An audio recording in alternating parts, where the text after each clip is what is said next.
এবার হচ্ছে 11 নম্বরের অঙ্ক। এবার 11 নম্বরের অঙ্কতে একটা চিত্র দেওয়া আছে। 5 মিটার চওড়া দুটি রাস্তা আয়তাকার বাগানের সমান 4 খণ্ডে বিভক্ত করেছে। তো একটা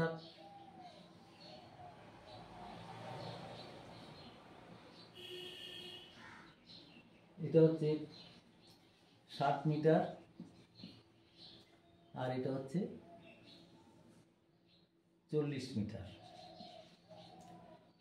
এরকম ভাবে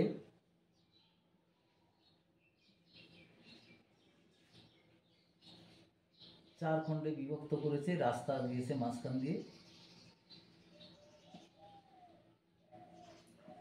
5 মিটার চওড়া রাস্তা।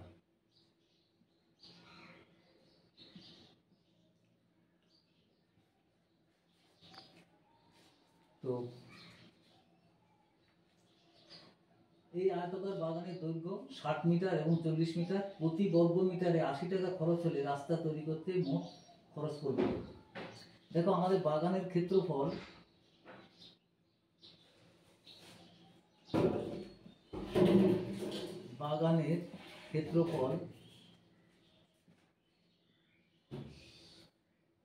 ইকুয়াল টু হচ্ছে 60 গুণিত 40 সমান হচ্ছে 2400 বর্গ মিটার। এখন রাস্তার ক্ষেত্রফলটা দেখো, রাস্তার ক্ষেত্রফলটা হচ্ছে রাস্তার ক্ষেত্রফল। আচ্ছা, রাস্তার যদি আমি দৈর্ঘ্য ধরি, দেখো এইদিকে যদি দৈর্ঘ্য ধরি 60 যুক্ত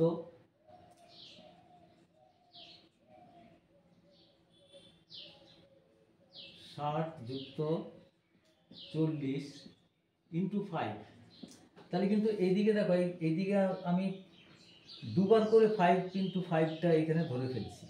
এটা তাহলে এখানটা 5 গুণিত 5টা মাইনাস করতে হবে, কারণ এবার দুবার হয়েছে ধরাটা। তাহলে এটা হচ্ছে 100 গুণিত 5 মাইনাস 25, তাহলে 500 বিয়োগ 25 475 বর্গ মিটার রাস্তার ক্ষেত্রফল। তা 80 টাকা খরচের রাস্তা তৈরি প্রতি বর্গ মিটার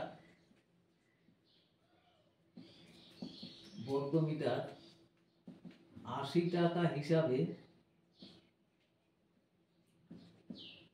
রাস্তা তৈরিতে খরচ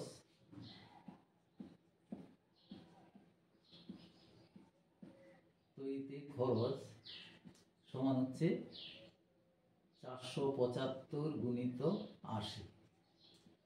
50 40 শূন্য, 27 56 আছে 0, 4 32 আছে 38, আর একটা শূন্য, এই 38,000 টাকা হলো। এবার আরেকটু আছে অঙ্কটার মধ্যে, তৈরি করতে মোট কত খরচ করবে হিসাব করি। প্রতি খণ্ড জমির ক্ষেত্রফল কত? তাহলে প্রতি খণ্ড জমির ক্ষেত্রফল হবে, দেখো এই টোটালটা হচ্ছে 2400, মোট রাস্তা বাদে ক্ষেত্রফল ইকুয়াল টু হচ্ছে 2400 বিয়োগ 475। রাস্তাটার ক্ষেত্রফল 475, এটা বাদ দিতে হবে, তাহলে এটা হবে 1925 বর্গ মিটার।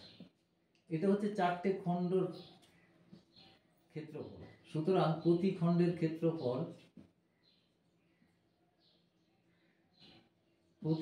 ক্ষেত্রফল সেই উত্তরটা চেয়েছে আমাদের, তাহলে সমান 1925/4, সেটা হবে 4 4 16, 3 32, 4 8 32,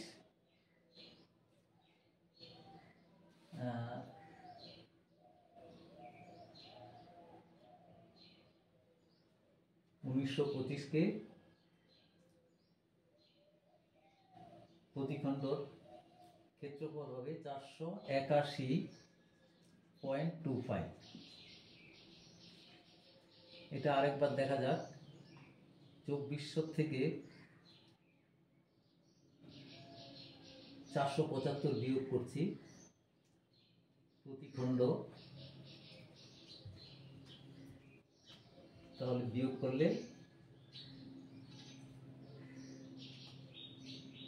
2400 থেকে বিয়োগ করছি 475, 475 25 9 1,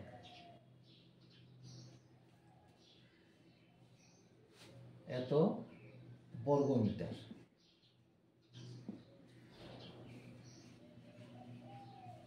এবার হচ্ছে 12 নম্বর। 12 নম্বরে একটা ছবি দিয়েছে, এখানে একটা বাড়ি আছে,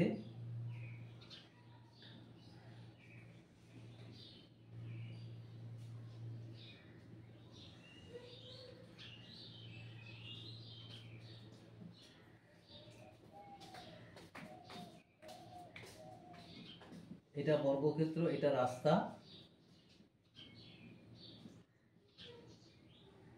এই দুটো সমান বর্গক্ষেত্র অংশ আছে।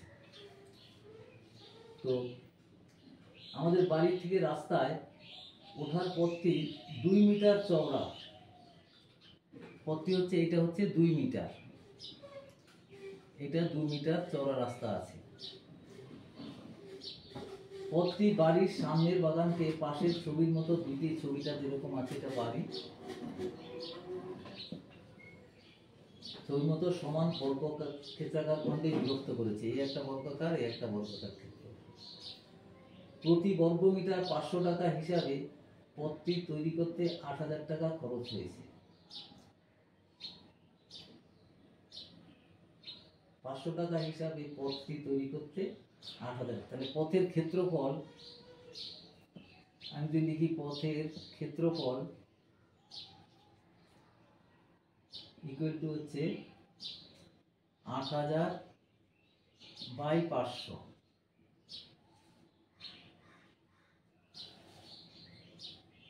ক্ষেত্র হচ্ছে 8000 বাই 500 সমান হচ্ছে দুটো ক্ষেত্রে 16 মিটার, ক্ষেত্রফল 16 মিটার। তাহলে দৈর্ঘ্য কত হবে পথের? পথের যে দৈর্ঘ্যটা, এটা প্রস্থটা, তাহলে এটা 16 বাই 2, এটা প্রস্থ দিয়ে ভাগ করছি, সমান 8 মিটার। তাহলে এইটাও 8, এইটাও 8, সবই 8, যেহেতু বর্গাকার।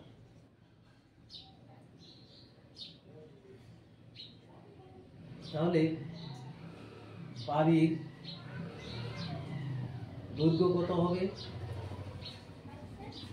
দেখো, 8 প্লাস 2 প্লাস 8 সমান 18 মিটার, 18 মিটার বর্গাকার। তাহলে বর্গাকার অংশের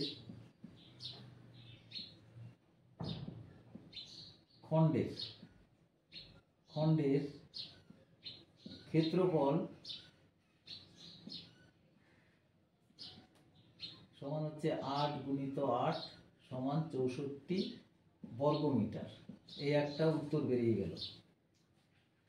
তাহলে খণ্ডের ক্ষেত্রফল কত হিসাব করি।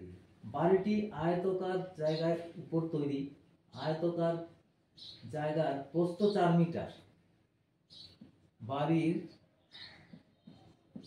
প্রস্থ সমান হচ্ছে 4 মিটার।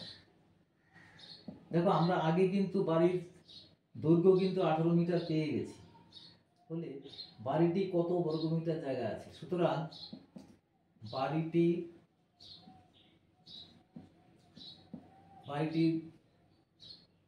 জায়গা জুড়ে আছে